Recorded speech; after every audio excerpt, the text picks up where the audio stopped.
EV are here to stay. EV are here to drive the change. Actually, our journey started in 2017 where we started manufacturing electric rickshaws. We as manufacturers wanted to be in a space where quality is given importance.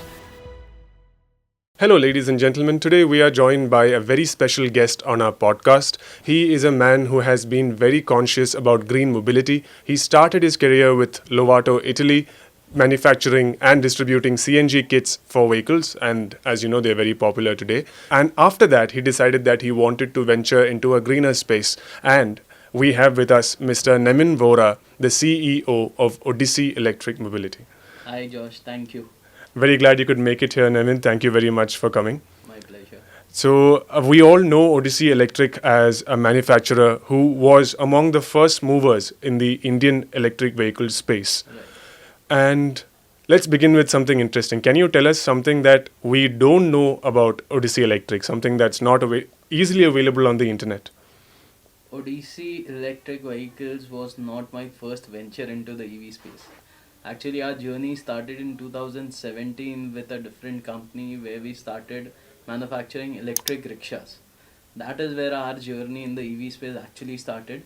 But very soon we realized that e-rickshaw was a space which was one, very price conscious. Second, it was not quality driven, because the consumer who were buying the e-rickshaws were buying it to earn their bread butter. So for them, every rupee mattered rather than a quality or the features that you are providing.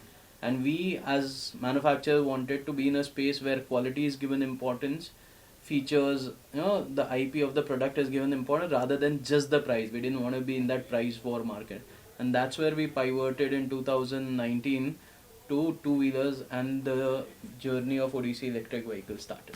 Now, as one of the new players in the space where you are providing to both B2C and B2B, where do you think the technology transfer is happening? Do you think it's going from B2B to B2C for you, or the other way around, in terms of, let's say, battery tech features or longevity, range? So I think B2B is driving the change in India, because the fleet operators have volumes. They have certain requirements which are very difficult to meet, and you have to customize a lot as per the requirement, because today quick commerce, e-commerce is growing very fast, and to cater to the needs of those changing requirements, you also need to be a very flexible and innovative in terms of your approach. And that's what we have been able to crack very well with our fleet operators, and working deeply with them, we have been able to develop a very robust product which meets their requirement. So I think the B2B has a huge demand which is driving actually the change in India. Today if we see so many gig workers, the delivery partners, everybody wants to have an EV rather than an ICE, because their driving cost is negligible. It's just 10% of what they spend on a petrol. So that they are driving the major change in the EV space. Having said that, B2C is definitely a big market, because India's population is that huge, right? So Yeah. consumption is bound to be that big. So that's where B2B today is driving the change, but I see 3 years down the line B2C is something that will take over B2B. Amazing. Now let's come into B2C fully. And I want to start with my first experience with Odysse Electric began many years ago, where I rode the Odyssey Evokis, I think among the first generation models. Correct. Since then, we have come a long way. But in the meantime, I haven't heard from Odyssey as much or interacted with Odyssey as much. I've constantly seen that you guys are launching new motorcycles, new scooters and all that. So is this a conscious decision where you guys have decided not to be very public and you're working in small volumes? Is that a strategy? Can you elaborate? We as a company have been focusing on our production, our quality, and our dealership growth in past 2-3 years. And as I mentioned, last 1.5 years we had been growing very aggressively in the B2B space. So that's where a bit of the focus from the media was off. Definitely, all the interactions have been happening with the media. But we are this year we have launched 2 products already, and we'll be launching one more product very soon. So having said, those all are the B2C product. So having new products in the B2C space, you will definitely see us very frequently in the media now, having testing our products, providing feedbacks and reviews, and exploring the media side of with the B2C products. That's great. We look forward to that. One of the biggest challenges faced by new EV manufacturers is that they get a lot of flack from people regarding localization and all that. So when I spoke to you earlier, you gave me some very positive news saying that there are some products in your portfolio that are 100% localized right now. Correct. So can you walk us through that journey? Because I'm sure it didn't start, it wasn't so easy in the beginning, right? Definitely not. So we have a product which is 100% localized, 100% made in India. So the journey definitely is difficult because in India India is the largest market for two-wheelers across the globe. So there is no two thoughts about it that the infrastructure is not available in India. Hmm. OEMs are manufacturing, the ICE OEMs are manufacturing millions of vehicles every month, right?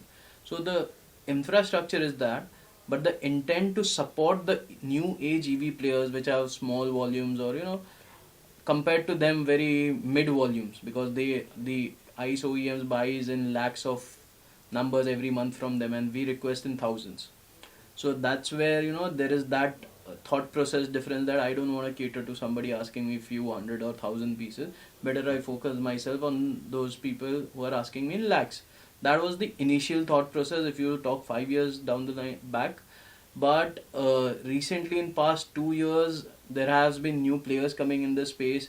The earlier traditional players are also realized that EV is something that cannot be ignored, and that's where they have been very open to supply their products to new age EV startups and EV OEMs. And that past 2.5 years, I think there has been a lot of support from the domestic market, since the government also pushed localization, made in India, with the FAME 2 coming, then PM electric vehicle scheme coming in. With all those schemes, the component manufacturer and component supplier realized that EV is something that cannot be taken lightly, and that's where they opened their thought process and arms to supply to new age EV startups as well. So, having done that, we could source a lot of products locally, and definitely we had to develop also many things, but having all that support and our team together designed a product which was 100% made in India. Now, the statement that EVs are the future is no longer relevant because EVs are the present. Present. Now, going forward, in the future, are we going to see an evolution in EVs itself, or in your opinion, are we going to evolve into some other thing entirely? I believe EV are here to stay. Definitely, there will be advancements in terms of the technology, in terms of the features that is provided. If I can name a few, like ADAS, Mhm. we are hearing that it is coming up in cars. The new age cars or the premium cars are coming with ADAS.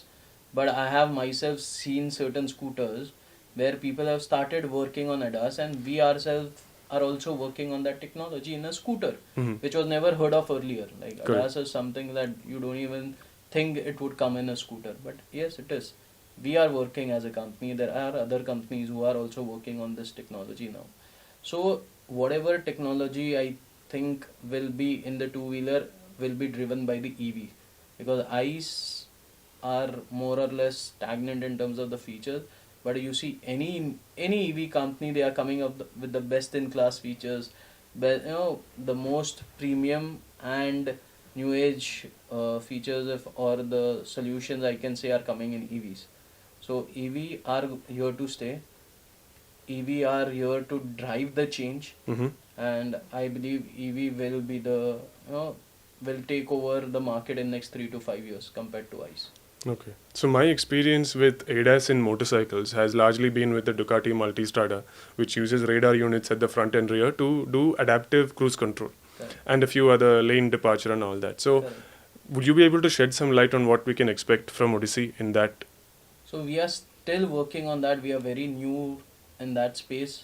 So uh, I will not be able to give you much about what all features in a scooter because as I mentioned, we are more a price conscious company where we want to give value for money product. Mhm. So definitely what all features can we incorporate, and what would be a sweet spot between price and the features is what we are still trying to identify, and maybe in a year or so we will have a product with an ADAS. Yeah, because that's what makes it interesting. Because ADAS is achievable. We know that it Correct. exists, but to put it in a value for money, a sub 1 lakh rupee product, Correct. is I think the challenge. Yeah.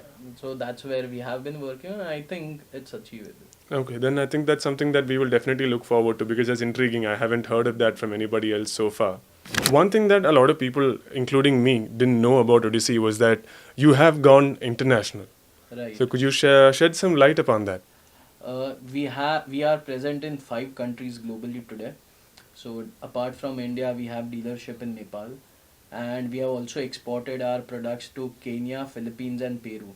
So there we have done partnership with Sun Mobility, which is India's largest swapping network provider. So we have partnered with them, where we are using their swapping technology, incorporate that within our bike, and we are selling it in this 3 geographies in the B2B segment again.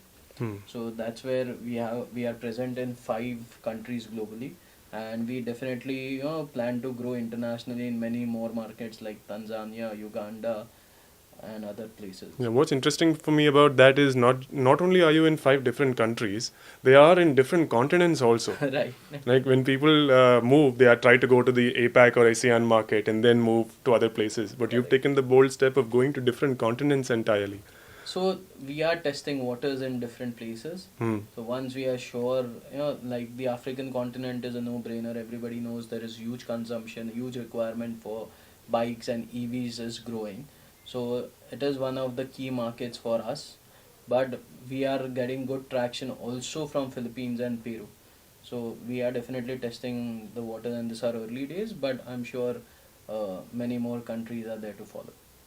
Like all CEOs, I am sure that you are also very tight-lipped about your future because you don't want to share it at the wrong time, at the wrong place. So, but I cannot stop myself. As a journalist, I have to ask you, what can you tell us about Odysse Electric's future? So as I mentioned, we are growing very aggressively in the B2C space.